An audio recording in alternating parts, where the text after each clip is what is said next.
Bone एक hard connective tissue है और इसके मुख्तलिफ फंक्शंस को हमने प्रीवियसली देखा। आज हम बोन और कार्टिलेज के सेल्स को देखने जा रहे हैं। बोन के लिए हम वर्ड ऑस्टियो का इस्तेमाल करते हैं। Osteo mean bone.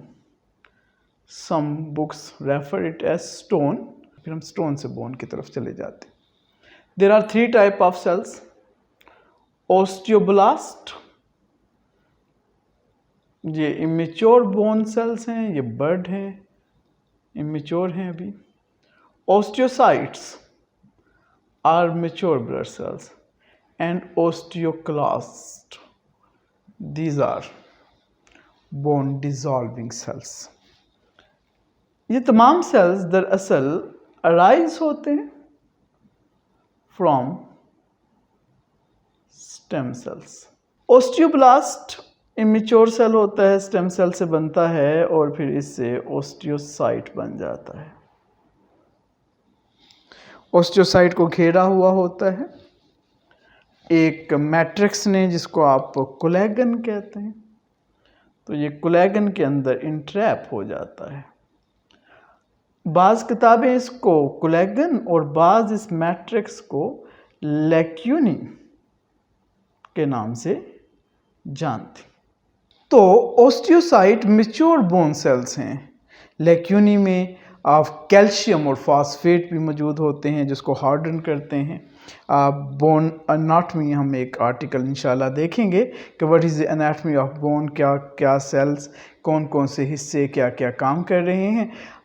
ओस्टियोक्लास्ट जो हमारी बर्थ से पहले हमारे जिस्म में, जब हम यूट्रस ऑफ मदर्स में थे तो मोल्ड्स थे। मोल्ड्स आप कह लें कि एक सांचे से थे जो किसके बने हुए थे, कार्टिलेज के बने हुए।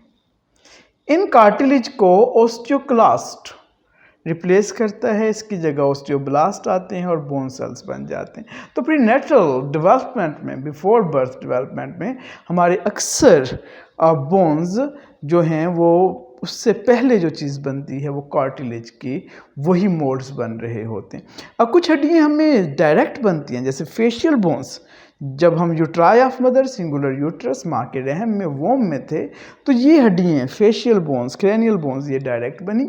लेकिन अक्सर हड्डियाँ पहले कार्टिलेजेनियस थी, कार्टिलेज की बनी हुई थी।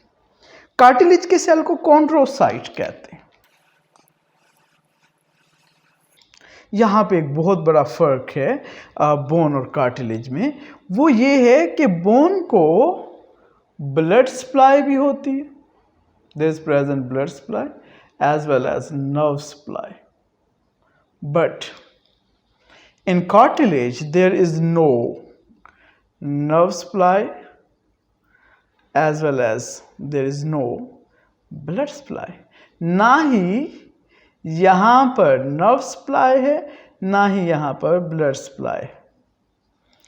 कार्टिलेज की 3 बड़ी अक़साम, there are 3 types of cartilage। We refer it as elastic cartilage. There is present hyaline cartilage. Third one is a fibrocartilage. Elastic cartilage कहाँ पाया जाता है? Elastic cartilage हमारे एक्सटर्नल ईयर में, जिसे आप पिना कहेंगे, वहाँ पाया जाता है। ये इलास्टिक कार्टिलेज आपके नॉस्ट्रल, नाक में पाया जाता है। So in our ear there is present elastic cartilage, and in our nose, nostril, there is present elastic cartilage.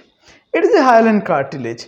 It is a clear, it is a very smooth, and it is just like a glass, and it is present on movable joints at the end of bones. इससे क्या होता है?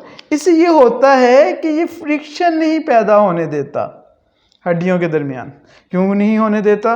क्योंकि ये बहुत smooth है, glass like है, और जब ये आपस में रगड़ भी खाता है कार्टिलेज तो पेन नहीं होती। वजह मैं अभी बता चुका कि there is no blood and nerve supply.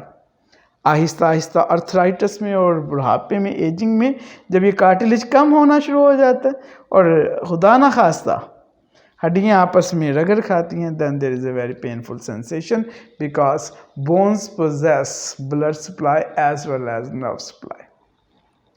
अब जो कार्टिलेज है उसकी बुनियाद पर हमने कुछ एनिमल्स को भी देखा। फॉर एग्जांपल शार्क, फिश में सबसे बड़ी फिश जो होती है शार्क होती है। हमेशा याद रखिएगा कि जो हमारे यहाँ वेल्स हैं, these are not fish, these are mammals.